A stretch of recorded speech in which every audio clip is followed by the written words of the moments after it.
자, 여러분, 영어 표현 중에 포저 또는 클라우드 체이서라는 표현이 있습니다. 흉내내는 사람 또는 인기에 영합하기 위해서 대중한테 사랑받을 소리만 골라 하는 인간을 지칭하는 표현이야. 미국의 PC 그리고 SJW 놈들에게 해당이 되겠죠. 얘네들은 자신이 지지하고 대변하는 것들에 대해서 굉장히 피상적인 사고력만 갖고 있기 때문에 깊이가 얕아요. 그러니까 이런 놈들은 가령 성소수자들한테 별로 도움이 안 되는 놈들이에요. 그러니까 차라리 대기업이 주요 고객인 그런 악마에게 영혼을 판 것 같은 마케터한테 큰 돈을 주고 성소수자 프로파간다를 하는 게 훨씬 더 성소수자들에게는 이득일 겁니다. 아무튼 이런 역겨운 놈들의 특징이 뭐냐면은 언어를 가만두질 않는 거예요. 도대체 무슨 현학적으로 정신 나간 책을 읽으면 그런 정신병이 생긴지 잘 모르겠는데 얘네들은 언어를 바꾸면 인간의 생각을 바꿀 수 있다고 믿는 인간들입니다. 그러니까 좋게 보면 계몽주의자들처럼 보이기도 하는데 나쁘게 보면 괴벨스나 그 CIA가 진행했던 MK 울트라를 실험한 그런 매드 사이언티스트 같은 놈들이죠. 그러니까 물론 언어를 바꾸면 관점을 바꿀 수 있고요. 또 없던 언어를 창시하게 되면은 그전에는 규정하지 못했던 추상적인 개념들을 이제 직관할 수 있게 되는 건 맞아요. 근데 그것도 어느 정도 사회적으로 공감대가 형성이 된 현상이거나 사회 구조적으로 무언가 갖추어져 있을 때나 가능한 거지, 그냥 언어를 막 지어낸다고 해서 문제가 다 해결되는 게 아니거든요. 가령 제가 본 것 중에 가장 어이가 없던 게 장애인과 정상인이란 표현을 장애인과 비장애인으로 바꾼 거예요. 내가 대학 다니면서 자유주의자로서 이 팸이랑 PC 벌애들 때문에 빡친 적이 정말 많았는데 그중 한 번은 제가 정상인이란 표현을 썼다가 무슨 장애인 차별주의자 취급을 받았을 때예요. 물어볼게요. 그 장애인을 상대로 정상인이란 표현이 뭐가 어때요? 우리가 왜 장애인들을 배려하고 우대합니까? 왜 장애인 전용 주차장을 만들고 그들을 위한 복지에 힘쓰죠? 이 모든 사회적 노력의 근간에는 장애인은 정상인이 아닌 상태라는 그런 사회적인 합의가 대전제로 깔려있기 때문에 가능한 거예요. 자, 인간은 팔이 2개 있어야 정상인데 팔이 하나밖에 없으면 정상이 아닌 겁니다. 눈이 보여야 정상인 건데 앞을 못 보면 정상이 아닌 상태인 거예요. 그렇기 때문에 우리는 이런 분들을 위해서 복지를 하고 보호를 하는 거 아니겠어요? 근데 이 새끼들은 단순히 비장애인이란 표현을 쓴다고 해서 장애인들 인권에 대해 대단히 도움이 된다고 착각을 하고 있어. 얼마 전에 장애인들이 단체로 출퇴근 시간에 지하철에서 시위를 했죠. 어떤 기자가 뭐 체험하는 기사도 썼지만 이 한국에서 장애인들의 이동권은 정말 열악하다 못해서 끔찍한 수준입니다. 근데 왜 이게 개선이 안 되는 걸까요? 우리가 스스로를 정상인이라고 생각을 해서 그런 건가요? 그래서 비장애인이라고 생각을 하면은 우리가 잠재적으로 장애인이 될 수 있는 그런 존재들이라는 걸 상기시켜가지고 장애인들의 인권에 신경을 쓰기 시작하나? 현실에서 장애인들이 버스 한번 타려고 하면요, 시민들의 눈초리를 엄청 감당해야 돼요.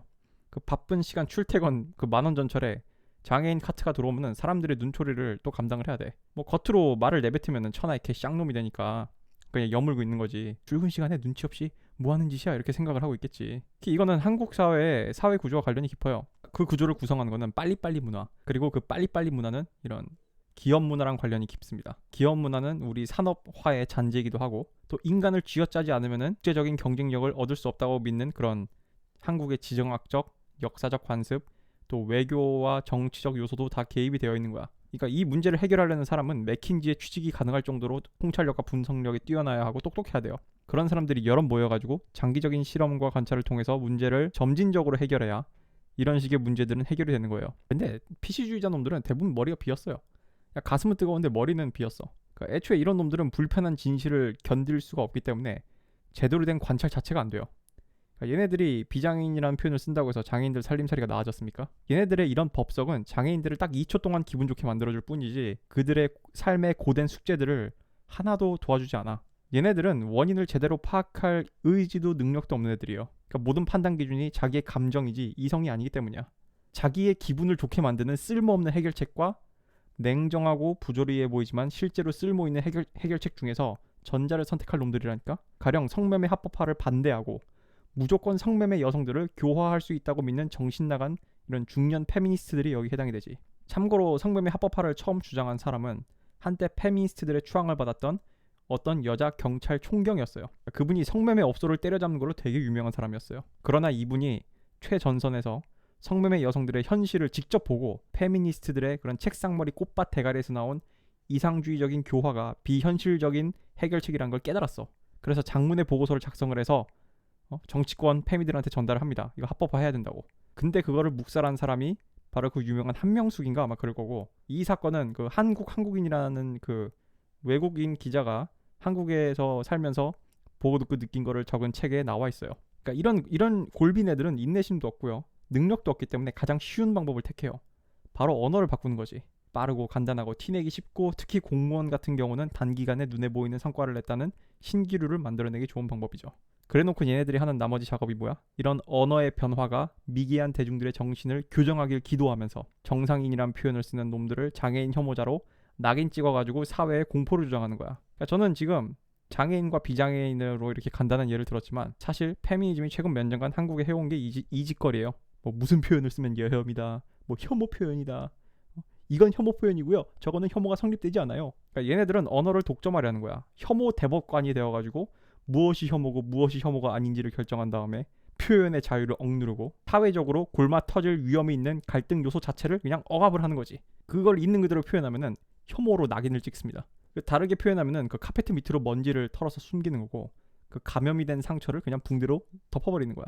이 더불어민주당을 위시한 운동권 시민단체, 대학의 활동가들, PC주의 단체들에는 이런 사회의 암적인 위선자들로 가득 차 있습니다. 실제로 문제를 해결할 능력이 있는 인재들은 무시당하고 외면받고 책임 있는 자리에서 배척당하지. 골빈 낙하산들이 가벼운 머리를 흔들어대면서 이렇게 내려오는 게 현실이야. 그래서 장기적이지만 효과적인 해결책들이 정치적으로 올바르지 않다는 이유로 의제에 오르지도 못해. 이런 도덕의 탈을 쓴 나치 새끼들을 대학에서, 사회에서, 언론에서, 정치권에서 몰아내야 돼요. 그러니까 냉정한 이타주의자가 돼야 돼. 그리고 냉정한 이타주의자들을 찾아내고 그들을 지원해야 되는 거야. 그 올바른 척 시끄럽게 떠들어대는 사람들의 말에 현혹되기 전에 그들의 행동을 보고 그들이 어떤 결과를 실제로 가져왔는지를 살펴봐야 돼. 이게 우리 사회를 더 나은 곳으로 바꾸는 가장 현명한 길입니다.